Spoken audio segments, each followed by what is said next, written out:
welcome back to Vantage Hospice, our podcast. Today I have with me Miss Beth Fortier, who is our Director of Social Work and Psychosocial Services for Yes. Vantage. So just tell us a little bit about yourself, Miss Beth.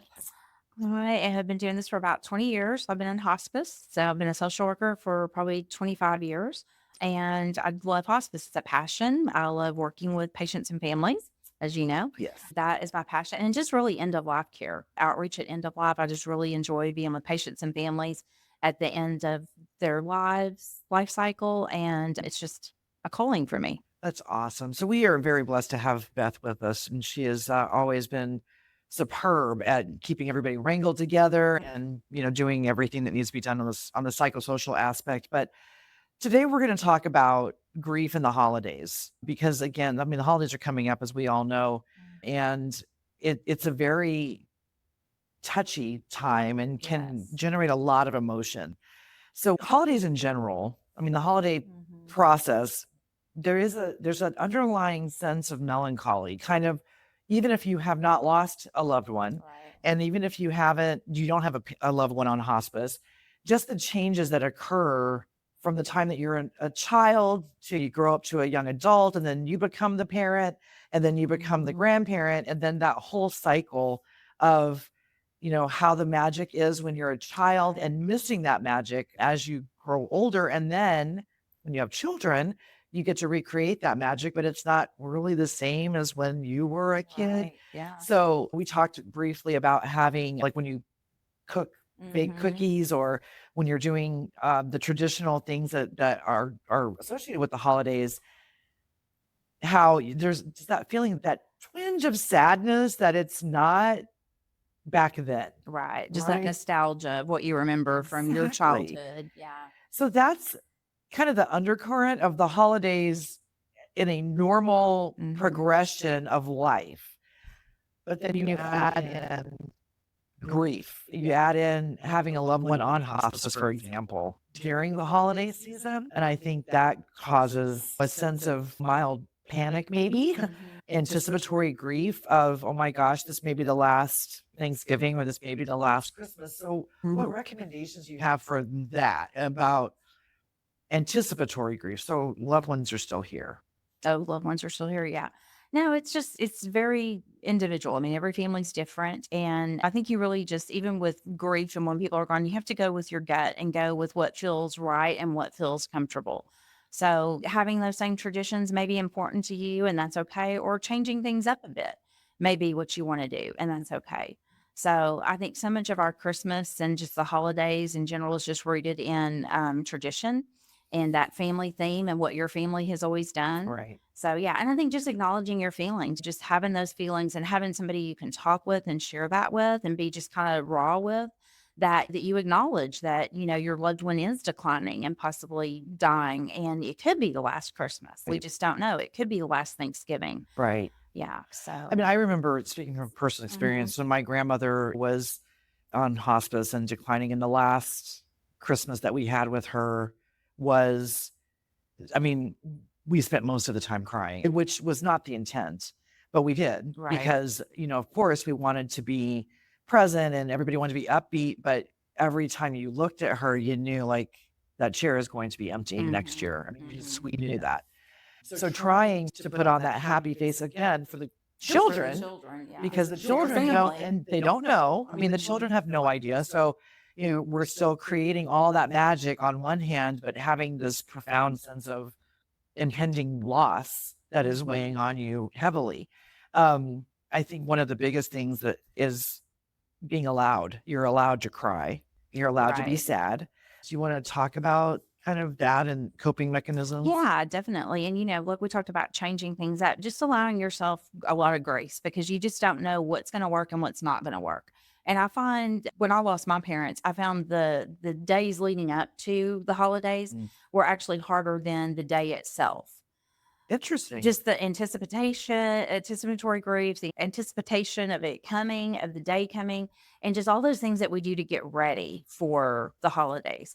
So just allowing yourself to that grace to know, I do want to incorporate this, but I don't know that I can do this part this year. And that's okay. That's a good You point. know, just allowing yourself that grace and finding friends and loved ones that will comfort you and just allow you to be in your grief. Right. And I think that's also what I want to encourage people to do is if you have somebody that's a loved one, like I think I told you my best friend, her just lost her father. This is Yes. the first holidays without him.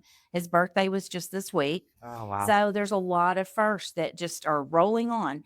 And it's just acknowledging that and just Right. reaching out to her and saying, you know, how are you doing? You know, I'm thinking about you today. I loved your daddy. Right. No, you adored him too, but and just sharing those memories. And I think times were, as you know, humans were reluctant to do that because we don't want to make anybody sad. Right. Or But they're cry. already sad. You know, they're already, that loved one is already on their mind. She's already thinking about her daddy. Exactly. I think about my mom every Christmas. We're already thinking about it. So, you know, it's kind of like when somebody talks about your children, how you love to talk about your children or Right. grandchildren. Exactly. You know, it's like you're thrilled when someone says your loved one's name because they remember them too. Right. And it's like, and you want to talk about it. Right. So I think realizing that it's okay to say their name, they're already thinking about them, they're already missing them. So I had seen a podcast. I'm just going to steal from it. I don't remember where I saw it from, so I would give credit, but I don't know who it's from. But they were talking about grief, and the interviewer asked the question that brought up the fact that his mom had just died, and he said, "I love to talk about my mom. I love to talk about my mom."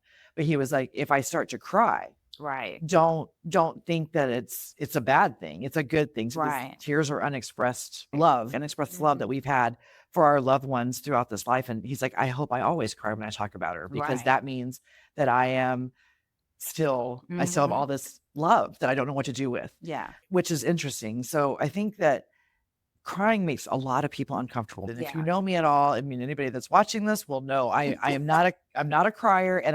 And crying, it's not that it makes me uncomfortable, but I really don't know what to do with it when people start crying, right? And I'm a crier. So- Anybody that knows me, I'm a crier.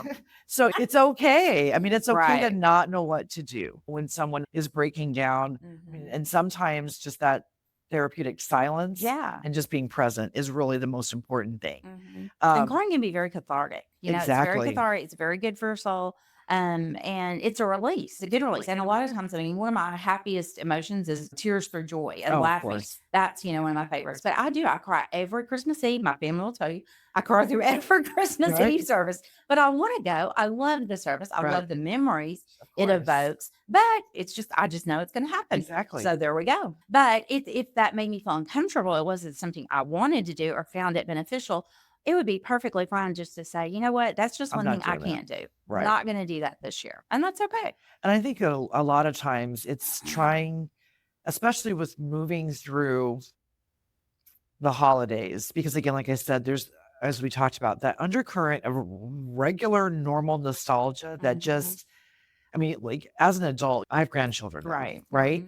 Which is phenomenal. But even with them, like I see my daughter creating the same memories and doing the same Memories, things yeah. that we did when she was a child with little people that look just like her. Right. So And it takes you back. it to takes when me she back, was- right? But then when I go back there, it's a totally different scenario because my Christmas memories, my Thanksgiving memories are revolving around my parents and family. my grandmother, right? So my grandmother is no longer with us. So I used to call her every Thanksgiving to get the recipe for the, Right. whatever I needed, right? And not that I needed the recipe, but I But just called talk her, with her, to right, get the right. recipe. And then I remember so vividly that first Thanksgiving when I was like, oh, Yeah. There's nobody right? to call. There's nobody to call. Yeah. So I think a lot of it is just allowing yourself the freedom to be like, it's okay. Yeah. It's okay to cry. Yeah. It's okay to be sad. It's okay to not, like you said, to not do those normal traditional things that you do, or to start new traditions. Right. And every new addition to the family, obviously, gives you the Right. opportunity to start new traditions and do new things. But I think one of the other biggest things is those firsts. Like First. it is a huge slap in the face. And even people that don't think it's going to bother them, it bothers them. Yeah, it does. So Yes. just continuing on, we talked about the nostalgia and everything that we've, just the melancholy, I think, the holidays. I think I want to talk now about traditions and how, I mean, there's two trains of thought. After someone passes away, you can either maintain the traditions based on just exactly how things were, or you can Right. kind of shake it up a little bit. So what are Mhm. your thoughts on those? I think it's just very and based on the individual, just depending on what you want to do and what you feel like you can do. There's no right or wrong answer, but it's just giving yourself grace to know that we can change things up and it still may not be what I want to do, or we may carry on the same traditions and do everything just the same, and it still may be just a really hard period. Right. And I shared with you after I was just a little girl when both of my grandparents had died. And so my parents, we always had Christmas at our house.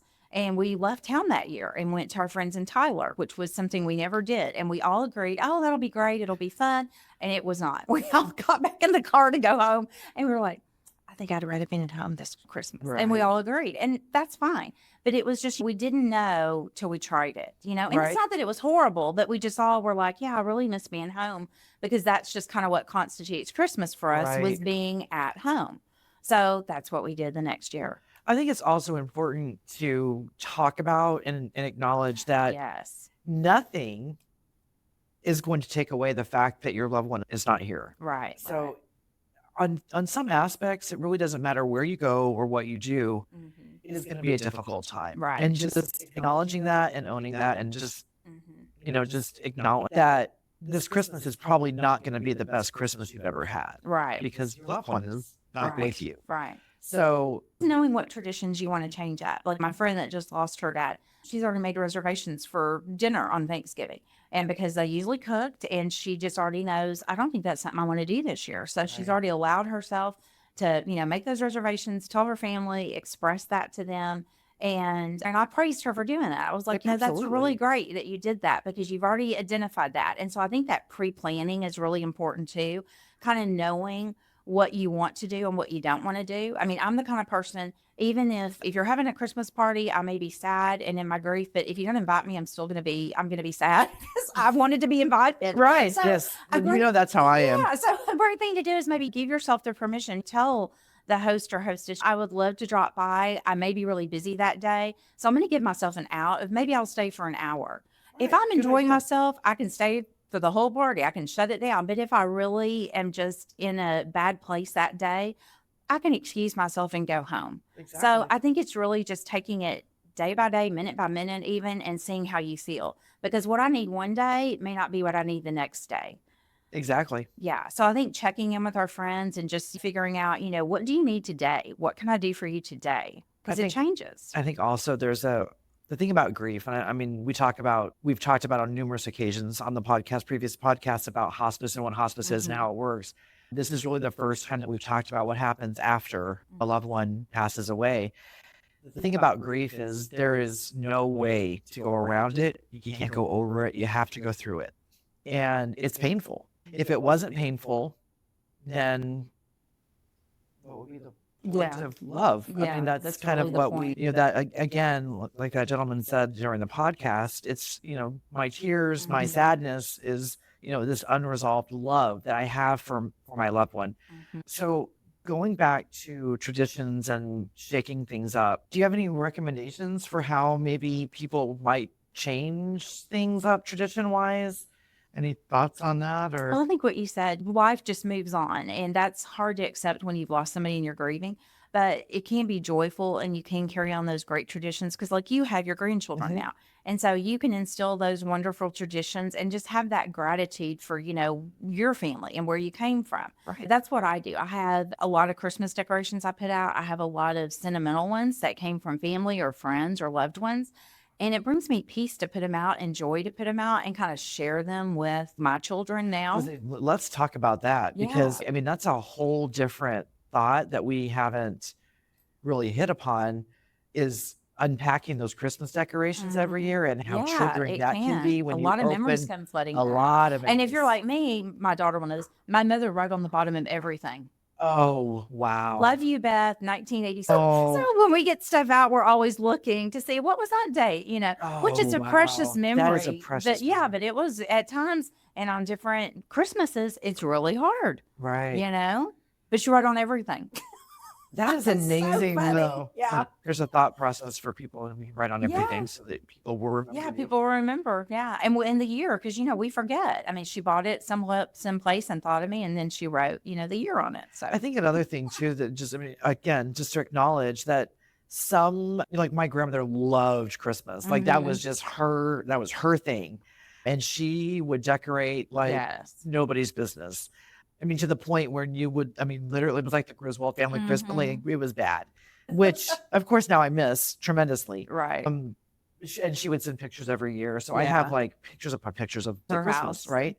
So it was interesting because when she died, they gave me all of her Christmas Right. stuff. Well, I mean, even on a good year, I couldn't put everything out. Like there's just so much. But now that I have the grandkids and all of those like Things. big, huge things that she would do, I'm thinking, oh my gosh, my grandchildren would love that.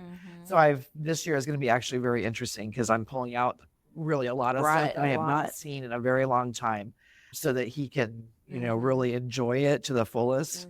And that's a way to incorporate their lives and their memories and the gratitude for a life well lived. Exactly. I mean, I got out I had given this to my mother. It's a James Avery and it has the nativity on it. Oh, wow. And so I gave it to her and I love wearing it. I get it out every holiday season and shine it up and wear it because, it makes me grateful for her life and the traditions that she instilled in me and all the great memories I have. So I love wearing it. It makes me feel closer to her. And so any traditions that can instill, maybe it's making my grandmother's caramel pie recipe that there you go. I've never seen again. And it's a hard recipe, but I've perfected it. But maybe it's making those caramel pies and sharing them with my neighbors because it's joy for you, but then you're also doing something for somebody else, which I think it always makes you feel good. Exactly. I think another thing to acknowledge is it will not always be like it is this Christmas or this Thanksgiving. So I know that when we talk to people, especially in hospice, when loved ones die, we talk about time being a healer, and everybody, when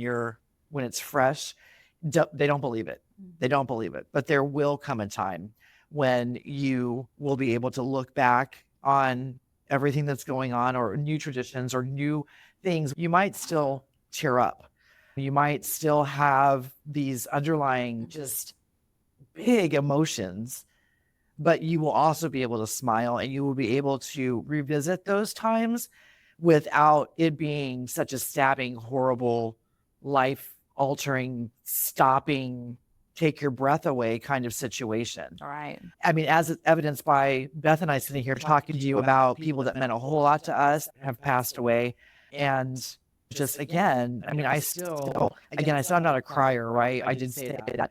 But I mean, on Thanksgiving, when I get up at 4:30 in the morning, which I don't know why we do that, but that's what my grandmother did. That's what my grandmother got up at 4:30 to put the turkey in the oven. So that's what we do to this day. I get up at 4:30, I put the turkey in the oven, and it's very quiet in my house. And it's just me and the turkey and my memory of my grandmother. And it's an emotional thing to think about those things and just be like, wow. I mean, she's not here anymore. But yeah.